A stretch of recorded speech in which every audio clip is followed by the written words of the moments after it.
Inside the study, Vincent Arnaud and Dr. Andrew Linacre were still arguing, not even bothering to keep their voices down. I care about Sophia's health too, Vincent insisted. That's why I called you. You're my most trusted friend and a top doctor. If anything happens, you'll handle it. Andrew sighed. If Sophia ever finds out you married her just to use her blood for Emma, that you're planning to use your future kid's umbilical cord blood to cure Emma's leukemia, do you have any idea how much that would destroy her? She actually loves you. She'll never find out, Vincent said, shutting him down. And when Emma's better, you gonna divorce Sophia and marry her? We'll deal with that later. This time his voice wavered. Silence. Andrew popped open a bottle of wine and poured himself a drink.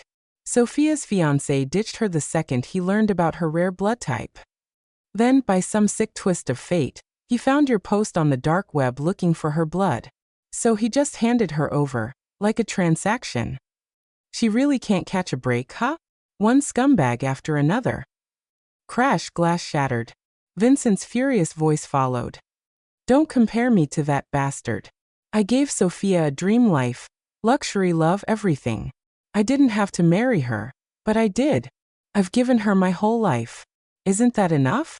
She's happy with me. As long as she never finds out the truth, nothing has to change. Andrew sighed. Then you better keep lying forever. And keep it down, don't wake her up. She drank the milk. She's out. Still watch it. Too much sleeping medication builds tolerance. Enough talk, go draw the blood. Their words cut through me like a blade. My legs nearly gave out as their footsteps neared. I forced myself to stumble back to the bedroom so that milk Vincent gave me, laced with sleeping pills. But tonight, my stomach had been off. I'd thrown it up not long after drinking it. And those mornings I woke up groggy, my arm covered in tiny puncture marks. Vincent always blamed mosquitoes.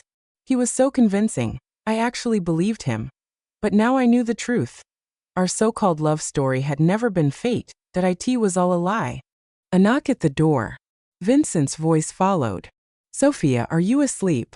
I wiped my tears, forced my face into place, and stayed silent when I didn't answer. He just walked in. No hesitation, our eyes met. Shock flickered in his, but he covered it fast, slipping into his usual act. You're still awake? Why didn't you answer me? I smiled bright and easy. I was watching videos. Didn't hear you. Hey, what's Andrew doing here so late? Behind him, Andrew was already sweating. Well, you know. Vincent and I haven't caught up in a while, so I stopped by. You don't mind, right? Of course not. You're always welcome.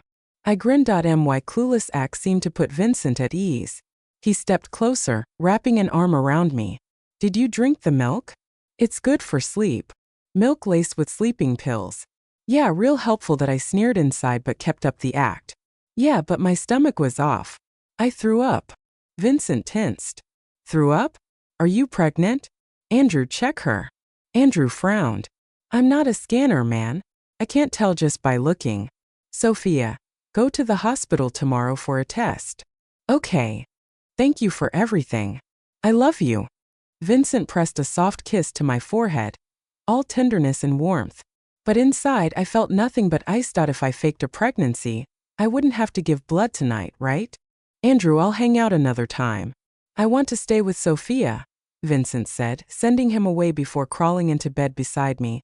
Holding me like he was comforting me, I shut my eyes but stayed on high alert. If I fell asleep, he might draw my blood again. The man I married was nothing more than a monster in disguise. I had to leave him. Quietly.